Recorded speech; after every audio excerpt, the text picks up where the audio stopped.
당신의 상식을 뒤흔들 놀라운 현실이 펼쳐집니다. 2050년의 미래가 이미 현실이 된 곳을요. 얼마 전 인도의 한 인플루언서가 한국의 프리미엄 고속버스를 타곤 마치 2050년에 살고 있는 것 같다며 극찬했습니다. 그녀의 솔직한 감탄이 담긴 영상은 단 일주일 만에 조회수 100만 회를 돌파하며 인도 전역을 뒤흔들었죠. 그리고 이 영상은 멀리 미국 BBC의 한 프로듀서에게까지 닿았습니다. 그는 이건 직접 봐야 해라며 한국행 비행기에 올랐고 그곳에서 생애 가장 충격적인 일상을 마주하게 됩니다. 대체 한국에서 무슨 일이 있었던 걸까요? 잠깐만요. 영상 시작 전 좋아요와 구독, 그리고 여러분의 의견을 댓글로 꼭 남겨주세요. 대한민국이 선사하는 놀라운 감동의 현장 지금 시작합니다. 저는 올리비아 터너입니다. BBC에서 다큐멘터리를 만드는 프로듀서죠. 41년을 살면서 정말 많은 영상을 봤다고 생각했는데 그날 제 책상 위 모니터에 뜬 영상 하나가 제 인생을 완전히 바꿔놓았습니다.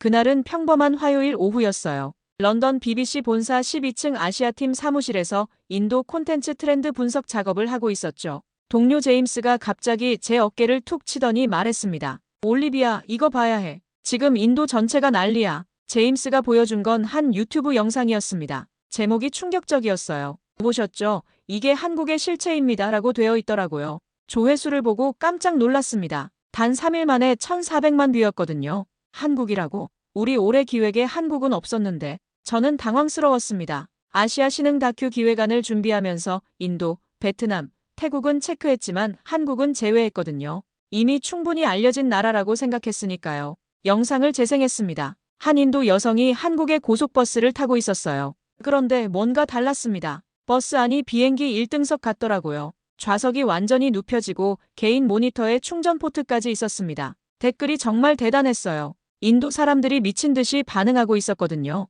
이게 진짜야. 우리나라는 언제쯤 한국 가고 싶다 이런 댓글이 끝도 없이 달려 있었습니다. 그런데 제가 더 놀란 건 따로 있었습니다. 해시태그 분석을 해보니 2050년이라는 단어가 계속 나오더라고요. 사람들이 2050년을 미리 본 것 같다. 2050년이 이미 시작됐다. 이런 반응을 보이고 있었어요. 저는 즉시 팀장에게 달려갔습니다. 팀장님, 한국 촬영 허가받을 수 있을까요? 한국? 갑자기 왜? 지금 인도에서 한국 영상 하나가 완전히 바이럴되고 있어요. 14억 인구가 주목하고 있다고요. 팀장은 잠시 생각하더니 고개를 끄덕였습니다. 그렇다면 한번 가볼만 하겠네. 사전 취재부터 시작해봐. 그 순간 저는 알았습니다. 이건 단순한 여행 영상이 아니라는 것을요. 한국인들이 홍보한 것도 아니고 한국 정부가 기획한 것도 아니었습니다. 그냥 한 인도 인플루언서가 한국에서 느낀 솔직한 감정이 전 세계를 움직이고 있었어요. 제 손은 이미 항공편을 검색하고 있었습니다. 저도 모르게 가슴이 두근거렸어요.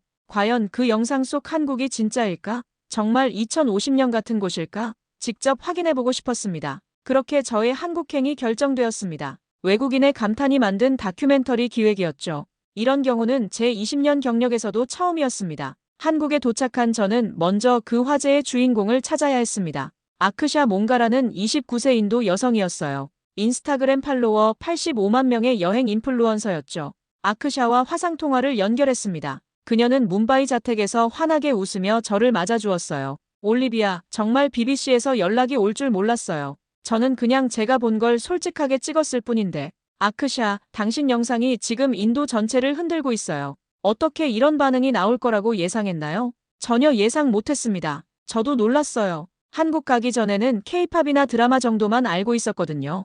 그런데 막상 가보니 완전 다른 세상이더라고요. 아크샤는 자신의 여행 루트를 상세히 설명해 주었습니다. 서울에서 부산까지 고속버스를 탔고 그 과정에서 본 모든 게 충격이었다고 했어요. 첫 번째로 놀란 건 버스터미널이었어요. 공항보다 깨끗하고 체계적이더라고요. 그리고 버스 안에 들어가는 순간 정말 소리 질렀습니다. 저는 그 말을 듣고 즉시 결심했습니다. 아크샤가 탔던 똑같은 루트로 촬영하기로요. 서울에서 부산까지 프리미엄 고속버스를 타는 거였습니다. 이틀 후 서울 고속버스 터미널에 도착했습니다. 촬영 장비를 들고 터미널 안으로 들어가는 순간 저도 깜짝 놀랐어요. 정말 공항 같더라고요. 깔끔한 대리석 바닥에 천장이 높고 안내판이 한글, 영어, 중국어, 일본어로 되어 있었습니다. 이거 정말 버스터미널 맞아요? 함께 온 현지 가이드 김수진 씨가 웃으며 대답했습니다. 네, 맞습니다. 한국 고속버스 터미널은 대부분 이런 수준이에요. 프리미엄 버스 탑승구에 도착했습니다. 버스가 들어오는 순간 저는 카메라를 들었어요.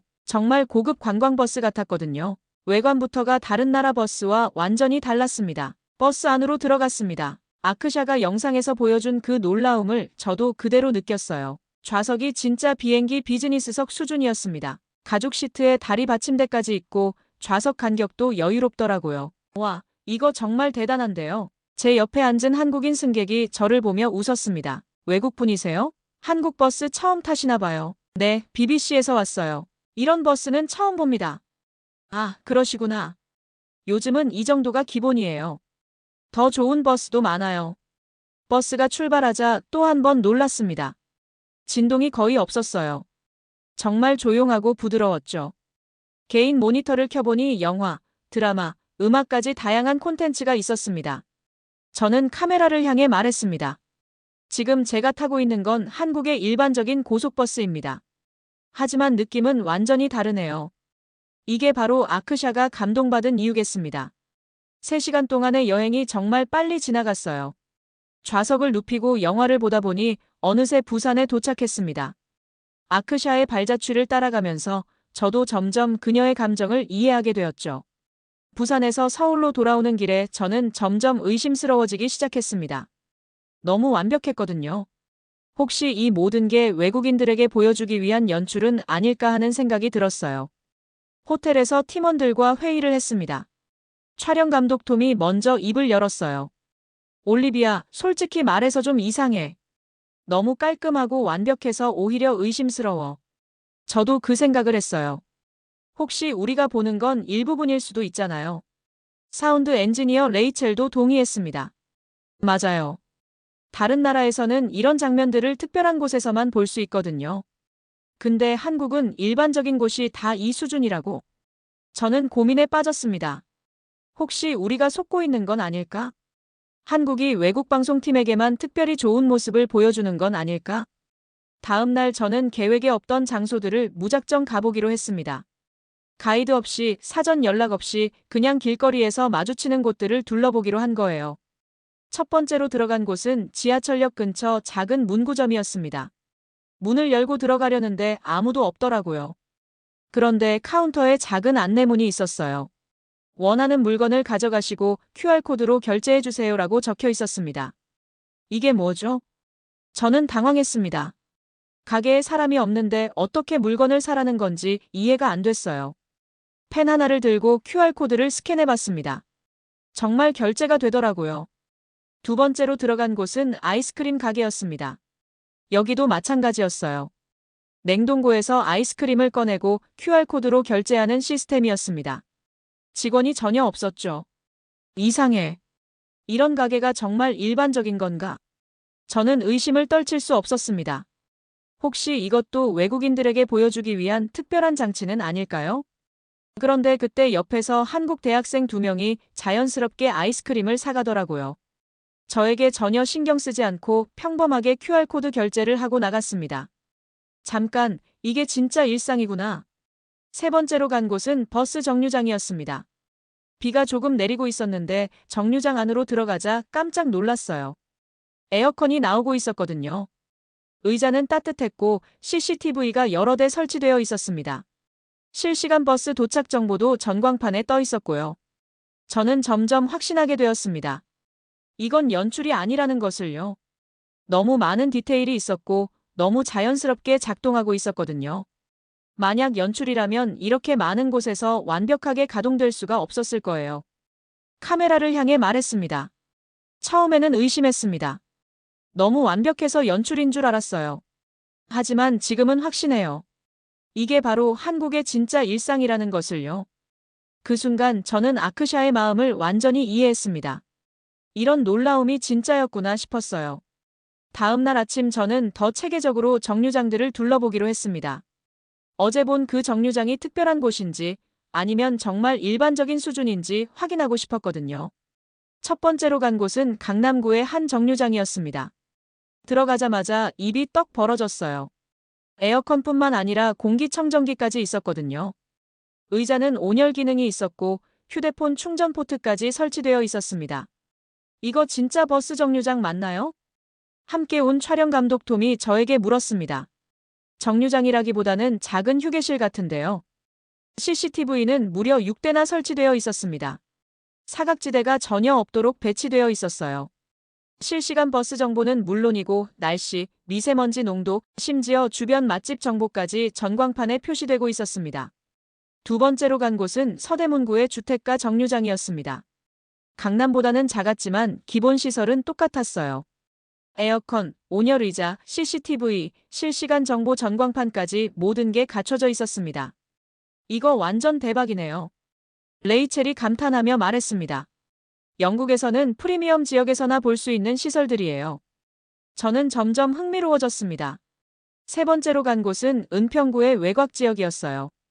여기는 어떨까 싶었거든요. 그런데 여기도 마찬가지였습니다. 규모는 작았지만 기본 시설은 동일했어요. 이제 확실해졌네요. 이게 한국의 표준인 것 같아요. 그런데 문제가 생겼습니다.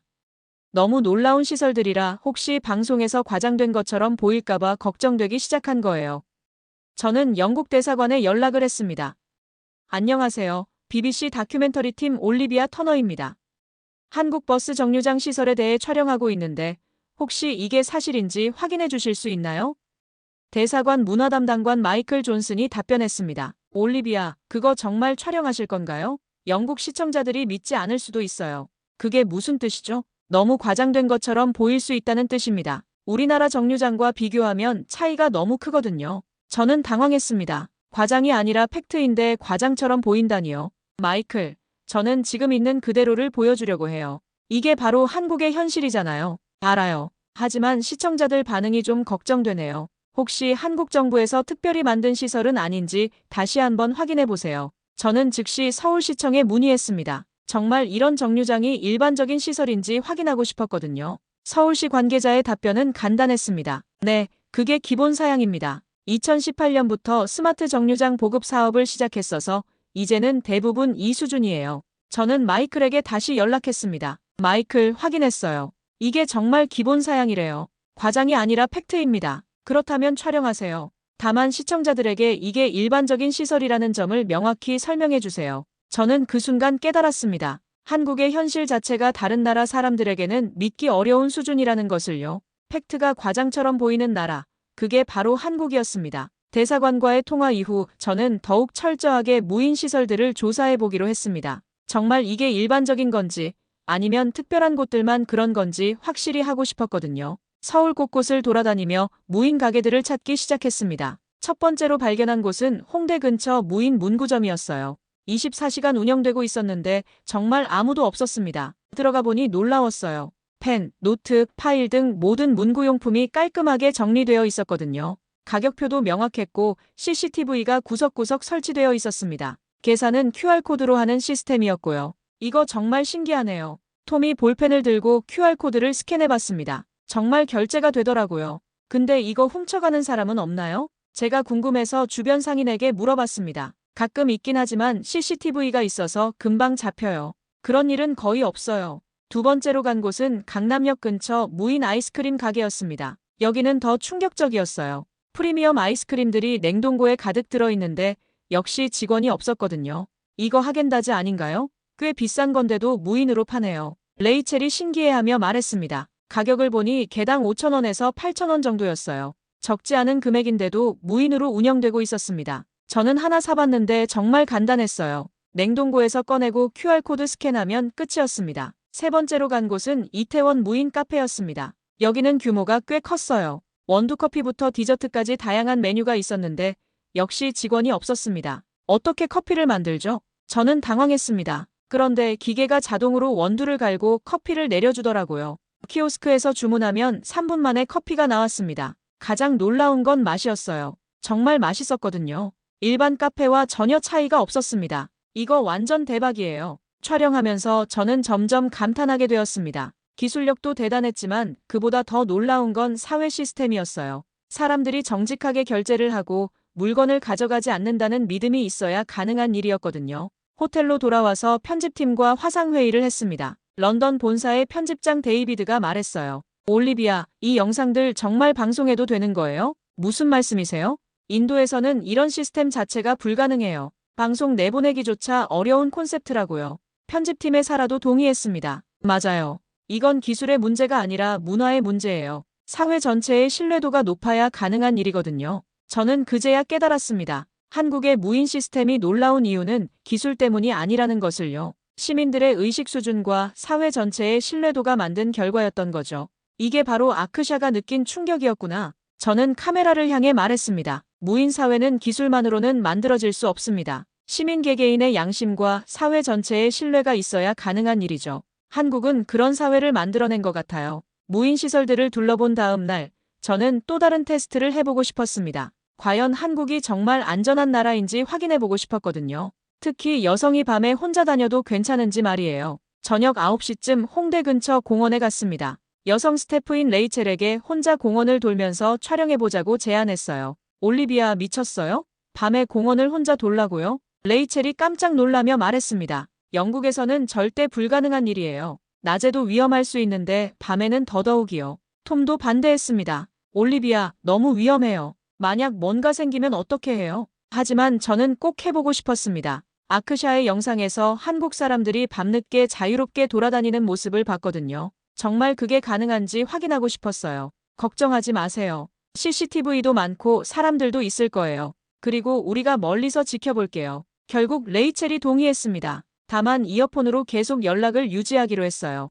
레이첼이 공원 안으로 들어갔습니다. 저희는 50m 정도 떨어진 곳에서 지켜봤어요. 처음에는 정말 걱정됐습니다. 그런데 놀라운 일이 일어났어요. 공원 안에 조명이 밝게 켜져 있었거든요. CCTV도 곳곳에 설치되어 있었고 밤늦은 시간인데도 산책하는 사람들이 꽤 있었습니다. 레이첼, 어때요? 무서우세요? 아니요, 생각보다 괜찮네요. 조명도 밝고 사람들도 있어서 전혀 무섭지 않아요. 레이첼은 30분 동안 공원을 돌며 촬영했습니다. 중간에 한국 할머니 한 분이 혼자 산책하고 계시더라고요. 레이첼이 인터뷰를 요청했어요. 할머니, 밤에 혼자 나와도 무섭지 않으세요? 무서울 게 뭐 있어? 여기는 안전해. 나는 매일 밤 산책해. 그 할머니는 80세가 넘어 보였는데 전혀 무서워하지 않으셨어요. 오히려 자연스럽게 밤 산책을 즐기고 계셨습니다. 두 번째 테스트는 지하철역이었습니다. 밤 11시에 혼자 지하철을 타보자고 했어요. 레이첼이 또 반대했지만 결국 해보기로 했습니다. 지하철역은 더욱 놀라웠어요.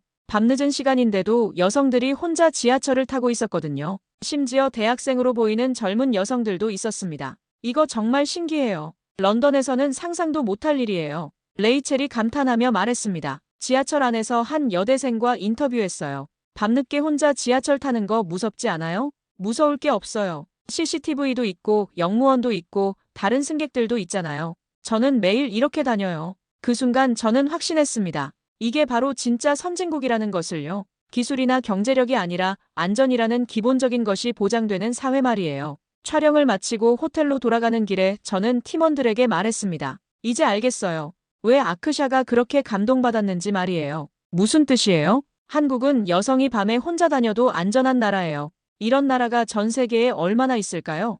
그날 밤 저는 정말 깊이 생각했습니다. 선진국의 진짜 기준이 뭔지 말이에요. GDP나 기술력이 아니라 시민들이 안전하게 살 수 있는 환경, 그게 바로 진정한 선진국의 모습이라는 생각이 들었거든요. 다음 날 저는 한국 사람들의 일상을 더 자세히 관찰해 보기로 했습니다. 과연 무엇이 이들을 이렇게 살게 만드는지 궁금했거든요. 첫 번째로 간 곳은 홍대 근처 한 식당이었습니다. 들어가자마자 서빙 로봇이 저희를 맞이했어요. 키 1m 정도의 귀여운 로봇이 메뉴판을 가져다 주더라고요. 안녕하세요.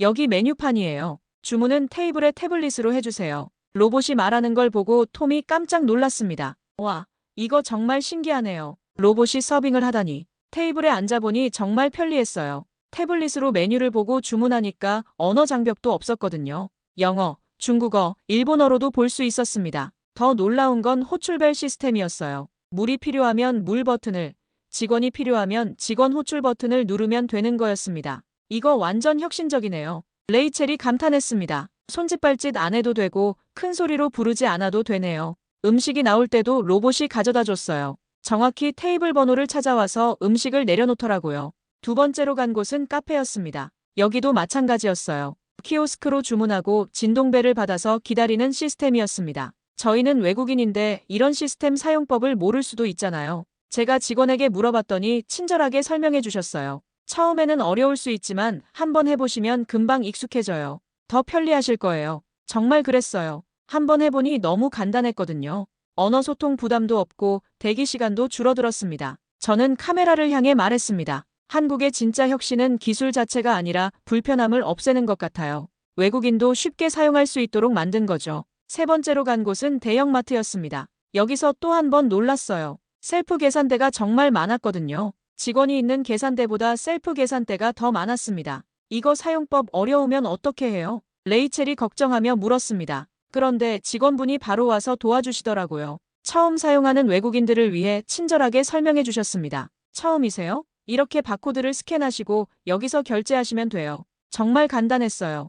5분 만에 쇼핑을 끝낼 수 있었습니다. 그날 저녁 SNS를 확인해 봤습니다. 제가 올린 한국 영상들에 전 세계에서 댓글이 달리고 있었어요. 한국은 정말 외국인을 배려하는 나라네요. 이런 기술력이 있다니 놀랍습니다. 한국 여행 가고 싶어져요. 특히 인도 사람들의 반응이 뜨거웠어요. 아크샤의 영상을 본 사람들이 제 영상까지 보고 있었거든요. 저는 그제야 깨달았습니다. 한국의 시스템들이 놀라운 이유는 단순히 첨단 기술 때문이 아니라는 것을요. 사람을 위한 기술, 불편함을 없애는 기술, 외국인도 쉽게 사용할 수 있는 기술이었던 거죠. 마지막 촬영을 마치고 저는 다큐멘터리 제목을 결정했습니다. 2050은 이미 시작됐다. 이게 바로 제가 한국에서 느낀 가장 정확한 표현이었어요. 미래가 아니라 현재, 이미 2050년의 모습이 한국에 있었던 거죠. 한국에서의 모든 촬영을 마치고 런던으로 돌아왔습니다. 편집 작업을 하면서도 계속 생각이 났어요. 정말 이 모든 게 실제였을까 싶을 정도로 놀라운 경험이었거든요. 3개월 후 BBC 다큐멘터리 2050은 이미 시작됐다가 방영되었습니다. 반응은 폭발적이었어요. 첫 방송 후 24시간 만에 온라인 조회수가 500만을 넘었거든요. 가장 놀라운 건 전 세계 반응이었습니다. 유럽뿐만 아니라 아프리카, 남미에서도 엄청난 관심을 보였어요. 특히 인도에서는 아크샤 몽가의 원본 영상과 함께 다시 한번 화제가 되었습니다. 방송 일주일 후 저는 아크샤와 다시 화상통화를 했습니다. 그녀도 BBC 다큐를 봤다고 하더라고요. 올리비아, 정말 대단했어요. 제가 느꼈던 그 감정을 완벽하게 담아내셨네요. 아크샤, 당신 덕분에 저도 정말 특별한 경험을 할 수 있었어요. 당신이 먼저 한국의 놀라운 모습을 세상에 알렸잖아요. 저는 그냥 제가 본 걸 솔직하게 찍었을 뿐이에요. 그런데 이렇게 큰 반향을 일으킬 줄 몰랐어요. 아크샤와의 인터뷰도 다큐멘터리에 포함했습니다. 그녀가 한국에서 느꼈던 첫인상부터 영상을 올린 후의 반응까지 모든 과정을 담았어요. 처음 한국 고속버스를 봤을 때 정말 깜짝 놀랐어요. 이게 정말 버스가 맞나 싶었거든요. 그 순간의 감정이 어떠셨나요? 미래를 본 것 같았어요. 2050년쯤 되면 세계가 이런 모습일 거라고 생각했거든요. 그런데 한국은 이미 그 미래를 살고 있더라고요. 다큐멘터리 마지막 부분에서 저는 이렇게 말했습니다. 이 모든 이야기는 한 인도 인플루언서의 솔직한 감탄에서 시작되었습니다. 그녀가 느낀 놀라움이 전 세계로 퍼져나갔고 결국 저희도 한국을 직접 경험하게 되었죠. 엔딩 내레이션은 이렇게 했습니다. 누군가는 여행했고 누군가는 기록했고 우리는 그걸 목격했습니다. 한국은 이미 미래입니다. 방송 후 수많은 인터뷰 요청이 들어왔어요. 각국 언론에서 한국에 대한 관심이 높아졌거든요. 가장 기억에 남는 인터뷰는 CNN과의 인터뷰였습니다. 올리비아, 한국을 취재하면서 가장 놀라웠던 점은 뭔가요? 기술 자체보다는 그 기술이 사람을 위해 작동한다는 점이었어요. 외국인도 쉽게 사용할 수 있고 불편함을 최소화하는 시스템들이 정말 인상적이었습니다. 앞으로 다른 나라들도 한국처럼 될 수 있을까요? 기술은 따라할 수 있겠지만 시민의식이나 사회 신뢰도까지 따라하기는 쉽지 않을 것 같아요. 그게 바로 한국만의 특별함인 것 같습니다. 6개월이 지난 지금도 그 다큐멘터리는 전 세계에서 계속 회자되고 있습니다. 한 인도 인플루언서의 순수한 감탄이 만든 나비 효과였죠. 저는 지금도 가끔 생각해요. 만약 아크샤가 그 영상을 올리지 않았다면 어땠을까? 저도 한국의 이런 모습을 몰랐을 거고 전 세계 사람들도 마찬가지였겠죠. 결국 가장 진실한 이야기가 사람들의 마음을 움직인다는 것을 깨달았습니다. 아크샤의 솔직한 감탄, 그리고 제가 직접 경험한 놀라움, 그 진실성이 전 세계를 움직인 거죠. 한국은 정말 이미 미래를 살고 있는 나라였습니다. 우리는 늘 미래를 상상해왔지만 한국은 그 미래를 이미 일상으로 만들고 있었습니다. 한 외국인의 영상으로 시작된 작은 파장이 누군가의 인생을 바꾸고 전 세계의 시선을 다시 쓰고 있습니다. 이 이야기가 의미 있었다면 여러분의 생각을 댓글로 함께 나눠주세요. 당신의 시선이 다음 이야기를 만듭니다. 구독과 좋아요 잊지 마세요.